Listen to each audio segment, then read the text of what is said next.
देश भर में बड़ी संख्या में घर वापसी कर रहे प्रवासी कामगारों को सुरक्षित क्वारंटीन करना एक बड़ी चुनौती बन रही है। लेकिन देवघर के एक गांव की पहल ने जिला प्रशासन के माथे से पसीना पोंछ दिया, साथ ही दूसरे गांव के लिए भी एक मिसाल पेश किया है।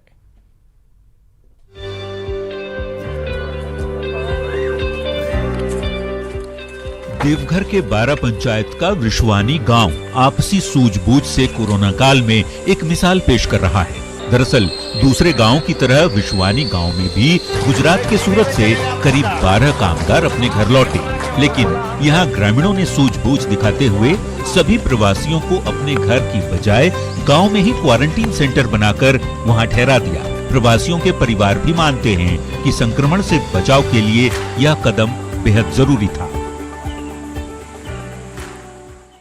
बेटा आया से सूरत से भूखे प्यासे एकदम बस से तो गाछ लग दिल से घरों में एक टाइम रहे से हम सब बीमारी फैल से डर लगे से।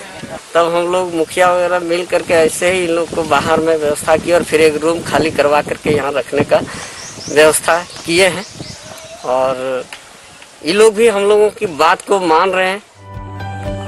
तारीफ की बात यह है कि क्वारंटीन सेंटर की पूरी व्यवस्था बिना किसी सरकारी मदद के ग्रामीणों ने ही संभाल रखी है। घर लौटने वाले कामगार भी अब जांच रिपोर्ट आने तक अपने घर से अलग क्वारंटीन में ही रहना चाहते हैं।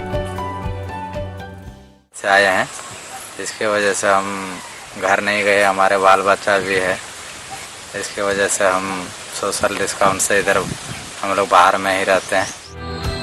दरअसल दूसरे प्रदेशों से लौटने वाले सभी प्रवासियों को 14 दिनों का होम क्वारंटीन करने का निर्देश दिया जा रहा है। 12 पंचायत की ये जागरूकता बता रही है कि कोरोना रूपी राक्षस का अंत ग्रामीण चेतना के ब्रह्मास्त्र से ही संभव है। न्यूज़ 18 के लिए देवघर से ऋतुराज सिन्हा की रिपोर्ट। गिरिडीह में कोरोना बंदी के बीच ब्लड बैंक भी खून की कमी से जूझ रहा है। कोरोना बंदी में रक्तदान शिविर का आयोजन नहीं हो पाने की वजह से खून की कमी हो गई है। गिरिडीह में करीब 150 थैलेसिया, 70 किडनी और 30 से ज्यादा कैंसर रोगी हैं, जिन्हें हर महीने खून की जरूरत होती है।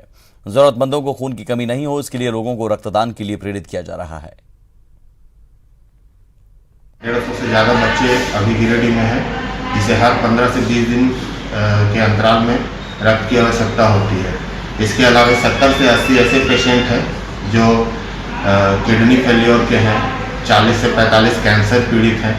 ये वैसे लोग हैं जिन्हें हर महीने रक्त की आवश्यकता होती ही है। अभी चूंकि लॉकडाउन है तो कैंप नहीं लगाया जा सकता है।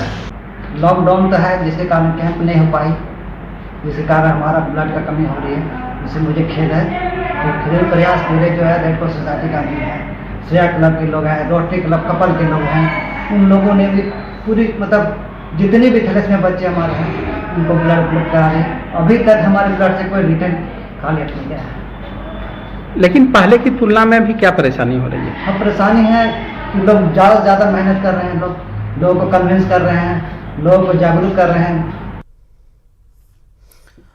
सीएम हेमंत सोरेन अपनी चाची के अंतिम संस्कार में शामिल हुए। रामगढ़ के नेमरा के शमशान घाट पर उनकी चाची का अंतिम संस्कार किया गया, जिसमें मुख्यमंत्री भी शामिल हुए। सीएम ने अपनी चाची की अंतिम यात्रा में कंधा भी दिया और पूरे समय शमशान घाट पर मौजूद रहे।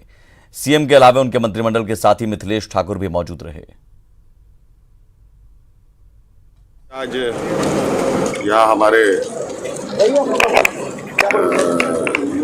बड़े बाबा, हमारे बड़े पिताजी का और हमारी बड़ी माँ का आज देहांत हुआ है, तो उसी में सभी परिवार यहाँ एकत्रित हुए। आज उनको लेकर के जो पारंपरिक सामाजिक ये है उसको निभाते हुए आज हम लोग गांव में एकत्रित हुए हैं। ईश्वर से प्रार्थना करते हैं कि उनकी आत्मा को शांति मिले। हमारे परम आदरणीय विश्वगुरु शिबू सोरेन जी की भाभी और हमारे माननीय मुख्यमंत्री हेमंत सोरेन जी के बड़ी माता का देहांत हो गया। आज उनके अंतिम संस्कार में हम लोग शामिल हुए।